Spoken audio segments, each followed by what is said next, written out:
നമസ്കാരം. ഫാസ്റ്റ് ന്യൂസിലേക്ക് സ്വാഗതം. മദ്യനയത്തിൽ തീരുമാനം UDF-ൽ ആവർത്തിച്ച് കോൺഗ്രസ് മന്ത്രിമാർ. മദ്യോപഭോഗം കുറയ്ക്കണമെന്നാണ് കേരള കോൺഗ്രസിന്റെ നിലപാടെന്ന് മന്ത്രി മോൻസ് ജോസഫ്.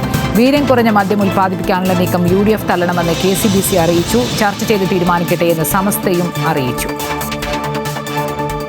സംസ്ഥാനത്തെ ലഹരി മാഫിയയുടെ വേരറുക്കുമെന്ന് മുഖ്യമന്ത്രി VD സതീശൻ. അതിനായി സർക്കാർ ഏതറ്റം വരെയും പോകും. ഏത് ഉന്നതനായാലും കടുത്ത നടപടിയുണ്ടാകുമെന്ന് മുഖ്യമന്ത്രി. പെരുമ്പാവൂരിൽ അതിഥി തൊഴിലാളി മരിച്ച നിലയിൽ. മരണം അമിതമായ ലഹരി ഉപയോഗം കൊണ്ടെന്ന നിഗമനത്തിൽ പോലീസ്. നഗരമധ്യത്തിലെ ഉപയോഗശൂന്യമായ ഷെഡിലാണ് മൃതദേഹം കണ്ടെത്തിയത്. ഷെഡ് സ്ഥിതി ചെയ്യുന്നത് ഇതര സംസ്ഥാനക്കാർ ലഹരി ഉപയോഗിക്കുന്ന പറമ്പിലാണ്.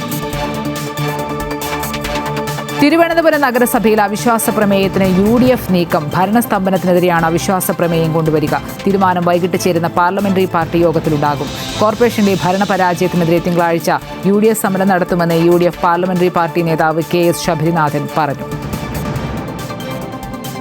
കോർപ്പറേഷനിൽ ഭരണസ്തംഭനം ആരോപിച്ച് UDF നടത്താൻ പോകുന്ന സമരത്തെയും അവിശ്വാസ പ്രമേയത്തെയും സ്വാഗതം ചെയ്യുന്നതായി തിരുവനന്തപുരം മേയർ VV രാജേഷ്. അവധി ദിവസങ്ങളിൽ പോലും മേയറുടെ ഓഫീസ് പ്രവർത്തിക്കുകയാണ്. എന്നിട്ടും ഭരണസ്തംഭനമാണെന്ന് ആരോപണം എന്നും മേയർ പറഞ്ഞു. മാസപ്പടി കേസിൽ അന്വേഷണം പിണറായി സർക്കാരിലേക്ക്. കരിമണൽ കമ്പനിക്ക് ഇടത് സർക്കാരിൽ നിന്ന് ലഭിച്ച സഹായങ്ങൾ ലഭിച്ചിട്ടുണ്ടോ എന്ന് പരിശോധിക്കും. സാമ്പത്തിക ഇടപാടുകളിലും അന്വേഷണം. വീണയെ വീണ്ടും ED ചോദ്യം ചെയ്യും. SIR 9ാം ക്ലാസ് പാഠപുസ്തകത്തിൽ ഉൾപ്പെടുത്തി. NCERT പാഠപുസ്തകത്തിൽ അടിയന്തരാവസ്ഥ ഉൾപ്പെടുത്തിയതിന് പിന്നാലെയാണ് SIR-ഉം ഇടം പിടിച്ചത്. 9ാം ക്ലാസ് സാമൂഹ്യശാസ്ത്ര പാഠപുസ്തകത്തിലാണ് SIR ഉള്ളത്. ഇന്ദിരാഗാന്ധിയുടെ ഭരണകാലത്ത് 1975 ജൂൺ 25 പ്രഖ്യാപിച്ച അടിയന്തരാവസ്ഥയെ ജനാധിപത്യ ചട്ടക്കൂടിനേറ്റ ഗുരുതര വെല്ലുവിളിയായാണ് പാഠഭാഗത്ത് പറയുന്നത്. അയോധ്യ രാമക്ഷേത്ര സെക്രട്ടറി ചമ്പത് റായ് രാജിവെച്ചു. അഴിമതി ആരോപണത്തെ തുടർന്നാണ് രാജി. സംഭാവന തിരിമറി കേസിൽ അന്വേഷണം തുടരുകയാണ്.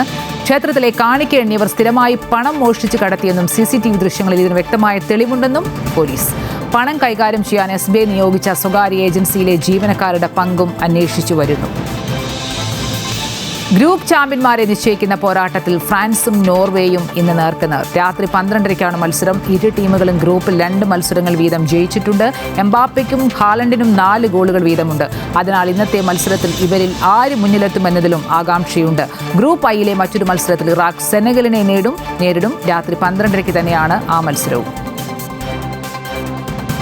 ഇതോടെ ഫാസ്റ്റ് ന്യൂസ് പൂർണ്ണമാകുന്നു. നമസ്കാരം.